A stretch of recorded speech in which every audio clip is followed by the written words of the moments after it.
ঘরে বসে খাওয়াইতেছি, 10 বছর ধরে তোর পড়াশোনার পিছিয়ে টাকা খরচ করতেছি, তারপরে তোর লজ্জা শরম নাই? সারাদিন পড়াশোনা বাদ দিয়ে খালি বন্ধুদের সাথে আড্ডা দিয়ে বেড়াস। এইভাবে আড্ডা দিয়ে বেড়াইলে তো পরীক্ষাতে ফেল করবি। পড়াশোনা করবি না সেটা আগে কইলেই তো হইতো, কমসে কম আমার এতগুলো টাকা নষ্ট হইতো না। তোর মতো পোলা যেন কারো ঘরে জন্ম না হয়। যা বের হ আমার বাসা থেকে। আবার টাকাই রসুস কেন? বের হ। তোর মতো পোলা থাকার চাইতে না থাকাই ভালো।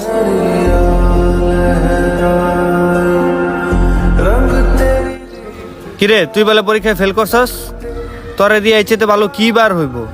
পড়ালেখা তো আর তোর দ্বারা হইব না। তুই থাক, তোর সাথে চলে আমার নিজেরও মানিজ্যটা খোয়াইতে চাই না।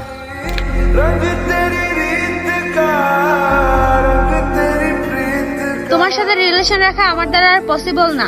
এই রেজাল্ট নিয়ে তুমি ফিউচারে কি করবা? যার ফিউচার ভালো না তার সাথে আমি রিলেশন রাখতে পারবো না।